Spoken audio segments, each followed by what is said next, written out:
उन्हें कौन सी टीचर सबसे ज्यादा पसंद है, तो बच्चों ने एलिस मैम का नाम लिया। और इसी के बाद राहुल गांधी ने बताया कि वो भी ऐसा ही भारत बनाना चाहते हैं जहां सब एक दूसरे से प्यार और इज्जत से बात करें। देश में अल्पसंख्यकों समेत तमाम कमजोर तबकों के लिए जैसी नफरत इस समय बढ़ी हुई है, उसमें राहुल गांधी की ये बातें काफी मायने रखती हैं। जरा सुन लेते हैं राहुल गांधी। जब इन्होंने बच्चों से पूछा कि कौन सी मैम आपको, कौन सी टीचर आपको पसंद है, तो एलिस मैम का नाम लिया टीचर बच्चों ने। और एलिस मैम को लेते हुए, अपनी बात रखते हुए इन्होंने क्या कुछ कहा है। इस देश को जो चाहिए आज की तारीख में, जो प्रेम की भावना, सद्भावना चाहिए, वो यहां देने की कोशिश और उस पर अपनी बात रखने की कोशिश करते हुए राहुल गांधी यहां दिखाई दिए, सुनाई पड़े। देखिए जरा, सुनिए जरा राहुल गांधी को। I had a chat with some of your students. 10 young ladies from 7th grade had a chat with me, and I asked them a few questions. And I asked them, tell me, who's the best teacher? I asked one of the girls. I said, tell me, who's the best teacher who teaches you? And she said, I'm sure she's here. And she said, Alice ma'am. I asked them, I said, why is Alice ma'am a good teacher? Why do you consider her such a good teacher? And they immediately answered with a few things. They said, she listens to us. She treats us with love and affection. She's kind to us. And she makes us have fun while we study. Now, I was talking about information, I was talking about knowledge, I was talking about wisdom. But if you want to teach somebody, or if you want to learn, you need an atmosphere like the one Alice ma'am has created. An atmosphere of love and affection, of respect, an atmosphere where people are talking to each other and listening to each other and being kind to each other. And that is exactly my fight. I also want to help develop an India where people are kind to each other, where people listen to each other, respect each other's traditions, respect each other's languages, respect each other's religions, are kind to each other. The most important thing, if you ask me, in my 20 years I have concluded that the most important value for a politician, for a student, for a teacher is humility. Humility is the answer to understanding. Humility is the answer to respecting people. Humility is the answer to building a great nation. के अलावा यहां राहुल गांधी ने छात्रों से AI, शिक्षा की उपलब्धता, social media, महंगे होते चुनाव, सब पर बात की है। राहुल गांधी ने यहां कहा है कि आज जानकारी आसानी से उपलब्ध है, लेकिन अगर हमारे पास समझदारी नहीं होगी तो हम जानकारी के बहाव में बह जाएंगे। दुनिया एक अप्रिय जगह बन जाएगी जहां हम एक दूसरे से लड़ेंगे। उन्होंने यह भी कहा कि स्कूलों का काम सिर्फ जानकारी देना नहीं, बल्कि छात्रों को उस जानकारी को ज्ञान और समझदारी में बदलना सिखाना भी है। और इसके अलावा उन्होंने छात्रों से बात करते हुए कहा कि आज हम जो भी चीजें इस्तेमाल करते हैं, चाहे वो माइक्रोफोन हो या कैमरा हो, सब चीन में बना है। चीन ने विनिर्माण पर कब्जा कर लिया है। हमें अपनी सोच बदलनी होगी और यह सुनिश्चित करना होगा कि ये चीजें भारत में बने। ये सारी बातें यहां राहुल गांधी ने कही। आपको बता दूं कि नए साल पर यह पहला मौका है जब लोगों के बीच राहुल गांधी हैं। इस स्कूल से उनका खास लगाव है और इसलिए है इस स्कूल से खास लगाव, जहां नीलगिरी में गए थे, जहां राहुल गांधी तमिलनाडु में, इसलिए है क्योंकि 2022 में जब भारत जोड़ो यात्रा की शुरुआत उन्होंने तमिलनाडु से की थी, तो यहां उन्होंने एक रात गुजारी थी और इसी स्कूल में, अब उसी स्कूल में, उसी के स्वर्ण जयंती समारोह में राहुल गांधी यहां पहुंचे थे। वैसे चुनावी साल में राहुल गांधी का दौरा खास मायने रखता है, क्योंकि बीजेपी तो तमिलनाडु में अब भी लड़खड़ा रही है, वहीं स्टालिन की डीएमके के साथ कांग्रेस का गठबंधन बीजेपी को चुनौती दे रहा है। और इसके साथ आज राहुल गांधी ने थलपति विजय की फिल्म जननायगन, जी हां, जो हिंदी में जननायक कह सकते हैं, लेकिन तमिल में यह फिल्म जननायगन है, और नायगन का मतलब ही नायक होता है, लेकिन ये जनता का नायक, तो फिल्म जननायगन पर लगी रोक को लेकर भी मोदी सरकार को घेरा है राहुल गांधी ने। दरअसल ये फिल्म जो है, ये थलपति विजय की फिल्म, और ये आखिरी फिल्म कही जा रही है। आगे इस पे हम चर्चा करेंगे, लेकिन पहले देखते हैं राहुल गांधी ने जो ट्वीट किया है उसको देखिए। इस ट्वीट में राहुल गांधी कह रहे हैं कि सूचना एवं प्रसारण मंत्रालय द्वारा जननायगन को रोकने का प्रयास तमिल संस्कृति पर हमला है। मोदी, आप तमिल जनता की आवाज को दबाने में कभी सफल नहीं होंगे। ये बात यहां कह रहे हैं राहुल गांधी कि मोदी, श्री मोदी, मिस्टर मोदी, आप तमिल जनता की आवाज को दबाने में कभी सफल नहीं होंगे। आपको बता दूं कि विजय ने हाल ही में तमिलगा वेत्री कजगम यानी टीवी के नाम की पार्टी बनाकर राजनीति में कदम रखा है। टीवी के पार्टी, जिसका फुल फॉर्म है तमिलगा वेत्री कजगम, इस पार्टी को बनाकर राजनीति में इस हीरो ने, विजय ने अपना कदम रखा है, और जननायगन को विजय के पॉलिटिक्स में आने से पहले उनकी आखिरी फिल्म के तौर पर प्रचारित किया जा रहा है। यह फिल्म दरअसल 9 जनवरी को रिलीज होने वाली थी। आज तारीख है 13, आज से 4 दिन पहले 9 जनवरी को रिलीज होने वाली थी, लेकिन मद्रास हाई कोर्ट ने इस पर रोक लगाई है, और अब मामला सुप्रीम कोर्ट में है, जिस पर राहुल गांधी ने मोदी को घेरा है। इसके लिए टीम विजय ने राहुल गांधी को धन्यवाद भी दिया है। तो चुनाव से पहले तमिलनाडु में राजनीतिक उथल-पुथल शुरू हो चुकी है। वहीं पश्चिम बंगाल में ममता बनर्जी ने आज फिर एसआईआर यानी स्पेशल इंटेंसिव रिवीजन पर मोर्चा खोल दिया। कोलकाता में प्रेस कॉन्फ्रेंस में ममता बनर्जी ने, राहुल गांधी ने छात्रों से एआई शिक्षा की उपलब्धता, सोशल मीडिया महंगे हो, दावा किया है कि अब तक 54 लाख मतदाताओं के नाम मतदाता सूची से हटा दिए गए हैं, लेकिन चुनाव आयोग ने उनकी कोई ड्राफ्ट लिस्ट सार्वजनिक नहीं की है। यहां पर ममता बनर्जी ने इस प्रेस कॉन्फ्रेंस में जो कुछ कहा है आपके सामने रखता हूं। ममता बनर्जी कह रही है यहां पे कि हमने 54 लाख लोगों की वो सूची नहीं देखी है जिनके नाम हटाए गए हैं। मुझे पूरा यकीन है कि यह लिस्ट बीजेपी के पार्टी दफ्तर में तैयार है। उन्होंने आरोप लगाया कि यह पूरी प्रक्रिया अवैध और अनैतिक है, जिसमें खास तौर पर महिलाओं को निशाना बनाया गया है। ममता यही नहीं रुकी, बल्कि आगे उन्होंने कहा कि शादी के बाद स्थान बदलने वाली कई महिलाओं के नाम जानबूझकर हटाए गए हैं। मुख्यमंत्री ने यह भी आरोप लगाया कि बीजेपी लोकतांत्रिक अधिकारों को छीनने के लिए ब्लैक गेम और ब्लैक मैजिक कर रही है। उन्होंने कहा है कि यही तरीका महाराष्ट्र और बिहार में अपनाया गया, और बंगाल में भी वही साजिश रची जा रही है। ममता ने दावा किया कि भले ही डीईओ और एईआरओ नामों को क्लियर कर दें जिनके नाम काटे गए हैं, लेकिन आखिरी समय में माइक्रो ऑब्जर्वर नाम काट देते हैं। यह बात यहां ममता बनर्जी कह रही थी आज प्रेस कॉन्फ्रेंस में। तो बात अब वोट चोरी से बढ़कर ब्लैक गेम और ब्लैक मैजिक तक पहुंच गई है, जिसके संकेत मिल रहे हैं कि आगे घमासान और बढ़ सकता है। इधर एक नया घमासान चीन की कम्युनिस्ट पार्टी और बीजेपी के बीच हुई बैठक को लेकर भी छिड़ा है। दोस्तों, कांग्रेस ने प्रेस कॉन्फ्रेंस कर कुछ गंभीर सवाल उठाए हैं। क्या सवाल उठाए हैं पहले वो देख लीजिए, कांग्रेस की इस प्रेस कॉन्फ्रेंस को सुनिए। लेकिन उसके अलावा आपको बता दूं कि चीन की कम्युनिस्ट पार्टी के मेंबर आए और बीजेपी दफ्तर में उनका खूब जोरदार स्वागत हुआ है। लाल आंखें दिखाने वाले प्रधानमंत्री जिस पार्टी से बिलोंग करते हैं, उस पार्टी का नाम भारतीय जनता पार्टी है, और उसी के मुख्यालय में दिल्ली में चीन के कम्युनिस्ट पार्टी के साथियों का वो स्वागत कर रहे थे, यानी बीजेपी स्वागत कर रही थी। सुनिए यहां कांग्रेस पार्टी की प्रेस कॉन्फ्रेंस को। अब जैसे अमेरिका में डोनाल्ड ट्रंप ने दावा किया, वैसे चीन ने भी दावा किया। साहब, मध्यस्थता की थी ऑपरेशन सिंदूर में। जवाब आया यहां से? कोई जवाब नहीं आया। आंखें नीची हैं, हाथ आगे बंधे हुए हैं, झुके हुए।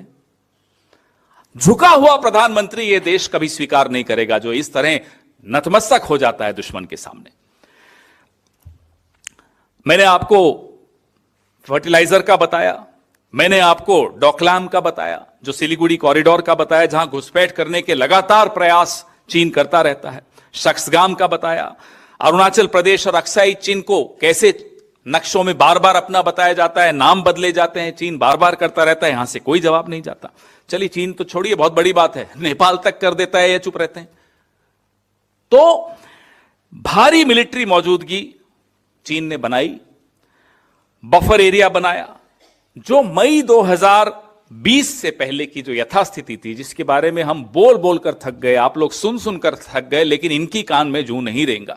स्टेटस को एंटे जो 2020 अप्रैल मई का था, क्या वो रिस्टोर हुआ है? कोई जवाब नहीं हुआ है, आप जानते हैं। और मोदी सरकार चीन के मजदूरों को वीजा देकर हम अपने मेक इन इंडिया और पीएलआई योजनाओं को बढ़ावा दे रहे हैं। क्यों दे रहे हैं साहब? क्या आपको इतनी क्या मजबूरी है? पैंगोंग के रास्ते से मिलिट्री के पुल बनाए जा रहे हैं, मोदी सरकार चुप, कोई जवाब नहीं।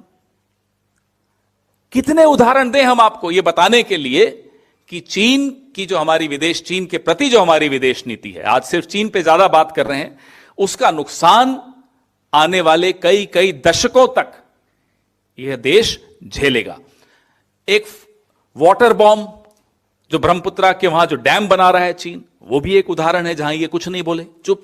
उल्टा इनके चहेते मुख्यमंत्री, क्या नाम है, हिमंता बिस्वा शर्मा, जस्टिफाई करते हैं, अरे साहब क्या नुकसान, कोई नुकसान नहीं होगा। आंख बंद कर लेने से मुसीबत थोड़ी टल जाती है, लेकिन नहीं, सब आंख बंद किए हुए हैं, मुंह बंद किए हुए हैं, हाथ बांधे हुए हैं।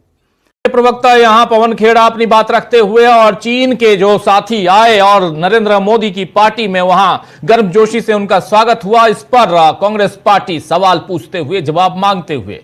अब मोदी जी को पतंग उड़ाने से फुर्सत मिले तो वो इन सारी बातों के जवाब देंगे। खैर, सियासी उठापटक के बीच यहां आज सुप्रीम कोर्ट में अहम खबर आई, सुप्रीम कोर्ट से अहम खबर आई है दरअसल, जहां अदालत ने लोक सेवकों के खिलाफ भ्रष्टाचार के मामलों की जांच शुरू करने से पहले अनुमति लेने से संबंधित भ्रष्टाचार रोधी कानून की 2018 की धारा की संवैधानिक वैधता पर बटा हुआ फैसला सुनाया है। बहुत कम होता है कि दो जजों की बेंच है और दोनों जज अलग अलग फैसला सुनाएं। आज वही हुआ, इसलिए इस खबर को यहां आपके सामने रखना जरूरी है। सुप्रीम कोर्ट की वरिष्ठ न्यायाधीश, जो आगे चलकर बहुत कम दिनों के लिए लेकिन देश की सीजेआई भी बनेंगी, और वो पहली महिला सीजेआई होंगी, पहली चीफ जस्टिस ऑफ इंडिया होंगी जस्टिस बी नागरत्ना। अभी से याद रख लीजिए नाम, सिर्फ 18 वर्किंग डेज के लिए होंगी, लेकिन बहुत इंपॉर्टेंट होगा इनका वो कार्यकाल। आज सुप्रीम कोर्ट की वरिष्ठ न्यायाधीश जस्टिस बी नागरत्ना ने एक तरफ कहा कि भ्रष्टाचार निवारण अधिनियम की धारा 17A असंवैधानिक है और इसे रद्द किया जाना चाहिए, इन्होंने कहा। वहीं दूसरे न्यायाधीश जो इनके साथ थे इसी बेंच में, जस्टिस केवी विश्वनाथन ने कहा है कि यह धारा संवैधानिक है और ईमानदार अधिकारियों की सुरक्षा के लिए जरूरी है। फिलहाल यह मामला चीफ जस्टिस ऑफ इंडिया यानी जस्टिस सूर्यकांत को भेजा गया है, क्योंकि दोनों बंटवारा हो गया, दो जजों की बेंच, इसमें फैसला नहीं आ पाया, तो इसलिए बंटवारे के कारण अब इसको भेज दिया गया है सीजेआई के पास, जो इस मामले की सुनवाई के लिए एक उच्चतर यानी 3 जजों की बेंच हो सकता है, उसकी गठन करें। आपको बता दूं कि भ्रष्टाचार निवारण अधिनियम 1988 की धारा 17A जुलाई 2018 में इसी मोदी जी के कार्यकाल में एक संशोधन के जरिए जोड़ी गई है। यह धारा 17A, यह धारा किसी भी सरकारी अधिकारी के खिलाफ उनके आधिकारिक कर्तव्यों के निर्वहन के दौरान की गई सिफारिशों या निर्णयों के लिए बिना पूर्वानुमति यानी प्रायर सैंक्शन के बिना पूछताछ या जांच पर रोक लगाता है। बिना पूर्व अनुमति के इन अधिकारियों पर मुकदमा नहीं चलाया जा सकता, ताकि ईमानदार अधिकारियों को इस एक्ट का दुरुपयोग कर बेवजह परेशान न किया जाए, ऐसा यहां कहा गया है। इन मामलों में सक्षम प्राधिकारी अक्सर सरकार या संबंधित विभाग होता है जो जांच की अनुमति देता है। सरकार या संबंधित विभाग, ये थोड़ा नोट कीजिए और ध्यान दीजिए यहां पे। धारा 17A का प्रावधान यह सुनिश्चित करता है कि ईमानदार अधिकारी सरकार बदलने के बाद राजनीतिक प्रतिशोध का शिकार न बने। हालांकि सुप्रीम कोर्ट में इसकी संवैधानिकता पर विवाद चल रहा है। यह धारा अधिकारियों को सुरक्षा देती है, लेकिन कुछ जजों ने इसे असंवैधानिक बताते हुए रद्द करने की मांग की है, जबकि अन्य ने इसे वैध माना है, जिस पर अब बड़ी बेंच फैसला करेगी। एक गैर लाभकारी यानी एनजीओ गैर लाभकारी संगठन centre for public interest litigation, इसके द्वारा दायर याचिका में तर्क दिया गया है कि यह प्रावधान भ्रष्टाचार रोधी कानून को कमजोर करता है, क्योंकि सरकार स्वयं सक्षम प्राधिकारी होने के कारण निष्पक्ष जांच को बाधित करती है। इस याचिका पर सुनवाई करते हुए जस्टिस नागरत्ना ने क्या कुछ कहा, थोड़ा पहले रख चुका हूं, अब और विस्तार से रखता हूं। जस्टिस नागरत्ना ने कहा है कि पूर्वानुमति की आवश्यकता भ्रष्टाचार निवारण अधिनियम के विरुद्ध है। इससे जांच में रुकावट आती है और भ्रष्ट अधिकारियों को बचने का मौका मिल जाता है। यहीं जस्टिस नागरत्ना ने यह भी कहा कि धारा 17A असंवैधानिक है और इसे रद्द किया जाना चाहिए। जांच शुरू करने से पहले किसी तरह की पूर्व अनुमति लेने की जरूरत नहीं है। पूर्व मंजूरी की शर्त अधिनियम के उद्देश्य के खिलाफ है। इससे जांच में रुकावट आ सकती है और ईमानदार अधिकारियों के बजाय भ्रष्ट लोक सेवकों को संरक्षण मिलता है। वहीं जो दूसरे जज थे इसी बेंच में, न्यायमूर्ति विश्वनाथन, उन्होंने कहा है कि धारा 17A संवैधानिक रूप से वैध है, बशर्ते मंजूरी देने का फैसला लोकपाल या राज्य का लोकायुक्त करे। इस प्रावधान से ईमानदार अधिकारियों की रक्षा होगी और भ्रष्ट लोगों के लिए सजा सुनिश्चित होगी। इससे प्रशासनिक व्यवस्था में देश की सेवा के लिए सर्वश्रेष्ठ प्रतिभावान व्यक्तियों को आकर्षित करने में मदद मिलेगी। एनजीओ की तरफ से, ये जो एनजीओ जिसने ये केस याचिका दायर की है, उस एनजीओ की तरफ से अधिवक्ता, वरिष्ठ अधिवक्ता या वरिष्ठ वकील कह सकते हैं, प्रशांत भूषण ने दलील दी है कि यह प्रावधान भ्रष्टाचार विरोधी कानून को कमजोर करता है, क्योंकि सरकार से अक्सर मंजूरी नहीं मिलती, जबकि वही इस कानून के तहत सक्षम प्राधिकारी है। केंद्र सरकार की तरफ से सॉलिसिटर जनरल तुषार मेहता ने अदालत में पक्ष रखा। तो कुल मिलाकर यहां पर जो बातें हैं आपके सामने है। और कल मुख्य चुनाव आयुक्त और चुनाव आयुक्तों को मिली छूट पर सुप्रीम कोर्ट ने याचिका स्वीकार की और आज अधिकारियों पर मामले पर सुनवाई हुई है। एक दो चीजें, ये भ्रष्टाचार वाला मामला, और कल आपने देख लिया कि कल एक याचिका दायर की गई थी जिसमें यह कहा गया था कि आखिर election commissioner, chief election commissioner of India और इलेक्शन कमिश्नर, इन दोनों अगर रिटायर होने के बाद भी इम्यूनिटी में क्यों रहेंगे, इनको संरक्षण क्यों मिलेगा, इनके ऊपर किसी भी ढंग का केस क्यों नहीं हो सकता है। और इसके लिए जो प्रावधान बनाया गया था, जो 2022 में आया था, 29 दिसंबर 2022 को जो कानून बना, उस संशोधन के बाद उस कानून पर भी अब सवालिया निशान है और जिसके लिए याचिका दायर की गई है सुप्रीम कोर्ट में। और उस याचिका को पे सवाल पूछते हुए जवाब मांगा गया है सुप्रीम कोर्ट की तरफ से, सरकार से और चुनाव आयोग की तरफ से। तो दो मामला भ्रष्टाचार से संबंधित। अदालत के फैसलों पर देश की प्रशासनिक व्यवस्था का भविष्य भी तय होगा। तो आइए दोस्तों, 3-4 महत्वपूर्ण बातें हैं और आज चर्चा करेंगे कि क्या राहुल गांधी के पुराने अंदाज में आते ही देश में चल रहा सियासी घमासान तेज होगा, और क्या बीजेपी अपने बनाए कानूनों और संशोधनों को सही साबित कर पाएगी। एक बड़ा सवाल यहां पे है। और राहुल गांधी जब आज भाषण दे रहे थे वहां, तो उन्होंने एक और अहम बातें कही हैं, कुछ और अहम बातें कही हैं उन्होंने वहां पे, जरा सुन लीजिए। एक एआई से संबंधित, शिक्षा से संबंधित, पहले उनकी बात हिंदी में रख चुका हूं, उनकी जुबानी इंग्लिश में सुनिए। My question to you is, AI and robotics are changing the future of work. So what changes you would like to say about India's educational system? Well, you need to change more than just the education system. Okay, you need to change the way we think about production. We need to change the focus that we have, I believe, and focus much more on production and on manufacturing. Okay, we've done pretty well in the IT space. You must have heard all the success that we've had in software engineering, Infosys. But this industry is now going to run into trouble.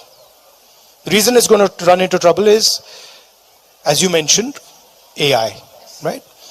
And so we have to certainly ensure that we do not lose out in the services sector where we're doing decent, but we have to now start building a manufacturing sector.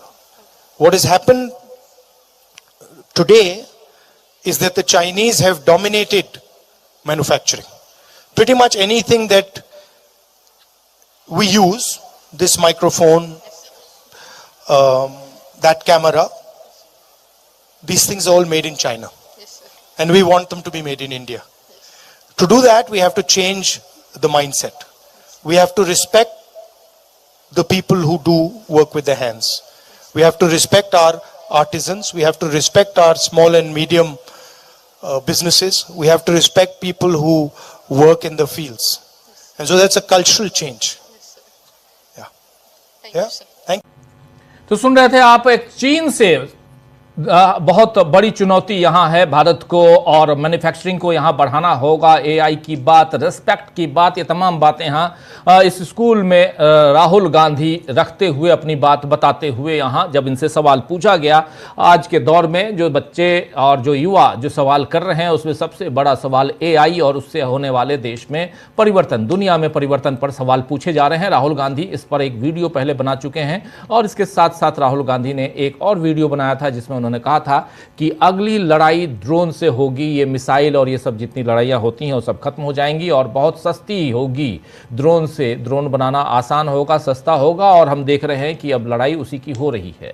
लेकिन तीसरी बात यहां एक और भी आई है, जो sound wave से लड़ाई की बात, उसका जिक्र, और वो अमेरिका ऑलरेडी करके दिखाया है, जिसका जिक्र बार बार आ रहा है। वेनेजुएला के मामले में वहां नरसंहार करके अब अमेरिका आ चुका है, और 1 मिनट में 300 से ज्यादा गोलियां साउंड वेव से दागी गई, और ये भी खबर अब पुख्ता खबर है जो अब ऑलरेडी पूरी दुनिया के सामने है।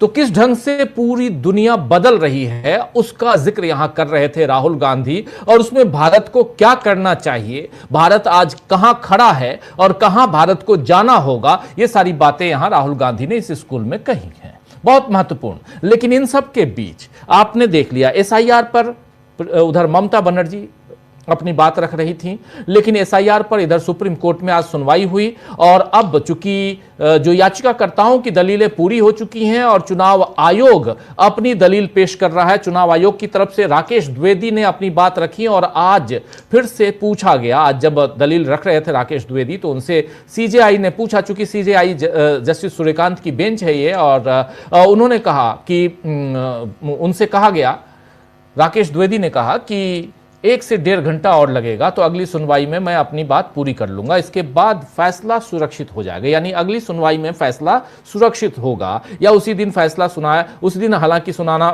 संभव नहीं है, फैसला लिखा जाना, सुनाना, इसमें टाइम लगेगा, इंतजार होगा। लेकिन एसआईआर और उसकी प्रक्रिया लगातार जारी है, जिस पर हम लोग कई बार चिंता व्यक्त कर चुके हैं। बिहार से यह मामला अभी तक आगे बढ़ चुका है, और 6 महीने से ज्यादा का वक्त गुजरने जा रहा है। ऐसे में एसआईआर को लेकर क्या फैसला होता है, इस पर निगाहें टिकी हुई हैं। भ्रष्टाचार का मामला यहां सामने है सुप्रीम कोर्ट से ही, जिसके बारे में आपके सामने रख चुका हूं। 2 जजों की बेंच, जस्टिस नागरत्ना और जस्टिस विश्वनाथन, दोनों बटे हुए नजर आए। अब 3 जजों की बेंच के पास यह मामला जाएगा, शायद ऐसा माना जाए। लेकिन इन सब के बीच चीन और भाजपा के बीच आखिर क्या गठजोड़ है, क्या गठजोड़ है, जोड़ नहीं जोड़ है कहें, जोड़ लगाना तो हम सोचते थे कि नरेंद्र मोदी लगाएंगे, लाल लाल आंखें दिखाएंगे, लेकिन यहां जोड़ लगा रहे हैं, यानी गठबंधन कर रहे हैं। आखिर इस गठबंधन के पीछे की राजनीति क्या है? चलिए, 4-5 मामले बहुत इंपॉर्टेंट, इस पे चर्चा की शुरुआत करते हैं। हमारे साथ कुछ वरिष्ठ साथी जुड़े हुए हैं। देखिए, 4 वरिष्ठ साथी हमारे साथ हैं।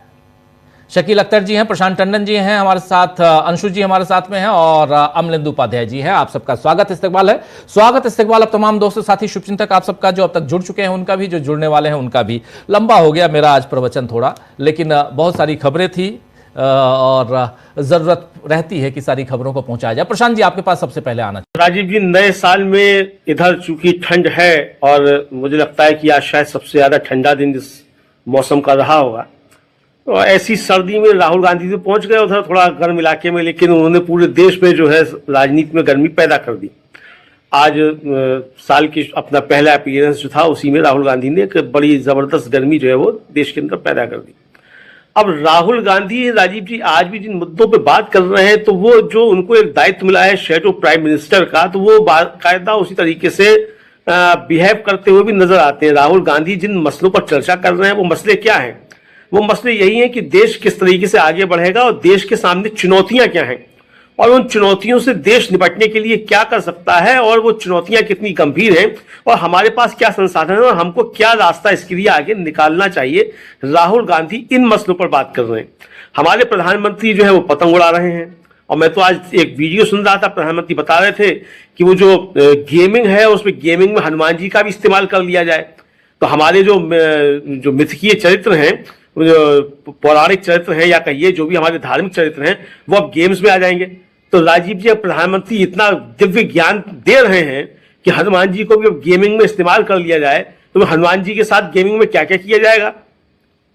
अब किसी की भावना आहत नहीं होगी। ये प्रधानमंत्री जो है वो ज्ञान दे रहे हैं, लेकिन राहुल गांधी जो बात कर रहे हैं वो राहुल गांधी बात कर रहे हैं कि आईटी सेक्टर के लिए जो आर्टिफिशियल इंटेलिजेंस है वो किस तरीके से एक बड़ा खतरा बन रहा है। और राजीव जी, जो आर्टिफिशियल इंटेलिजेंस है वो सिर्फ आईटी के लिए ही खतरा नहीं बन रहा है, वो खतरा जो है वो विनिर्माण का क्षेत्र है उसमें भी खतरा बन रहा है, वो हमारा जो पत्रकारिता का क्षेत्र है उसमें भी खतरा बन रहा है, और वो जो हमारा जो फिल्म इंडस्ट्री है उसके लिए भी खतरा बन रहा है।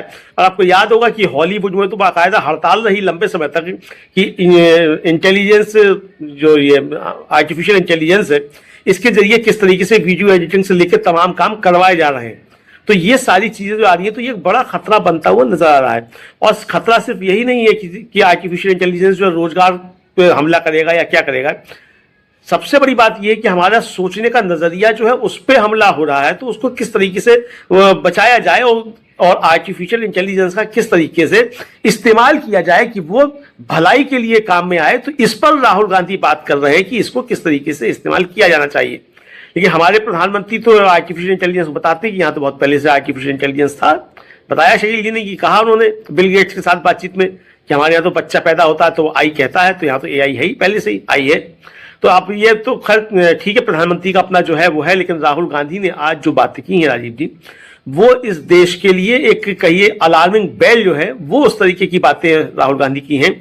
चाहे वो जिस तरीके से देश का जो हमारा सांप्रदायिक ताना बाना है, जो हमारा सांप्रदायिक सद्भाव है, उसको नष्ट किया जा रहा है, उसको लेकर राहुल गांधी ने बातचीत की हो, चाहे शिक्षा के क्षेत्र में या आर्टिफिशियल इंटेलिजेंस के क्षेत्र में जो भी नई चीजें आनी है उसको लेकर राहुल गांधी ने जो बातचीत की है।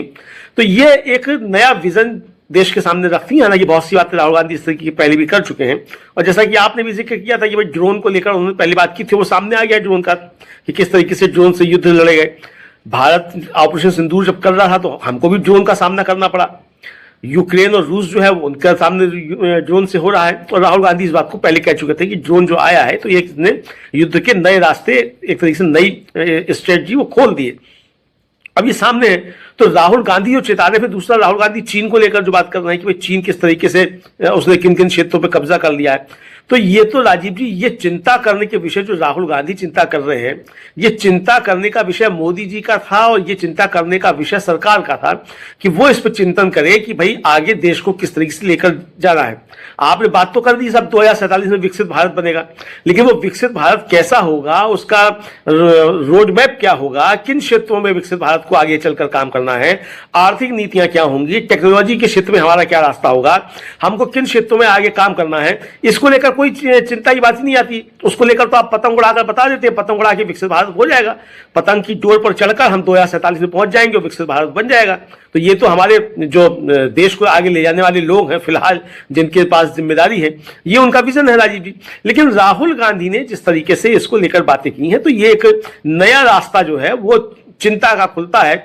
और इस देश से जिसको भी प्यार है, जिसको भी ये लगता है कि ये देश तरक्की करे और देश आगे बढ़े और भारत जो वास्तव में विकसित देश बने और विकसित देशों के से संघर्ष की स्थिति में भारत आगे बढ़े, तो उसको राहुल गांधी की बातों को बहुत गौर से सुनना पड़ेगा। और सिर्फ सुनना ही नहीं पड़ेगा, उस पर नीतियां भी बनानी पड़ेंगी कि किस तरीके से देश आगे बढ़े।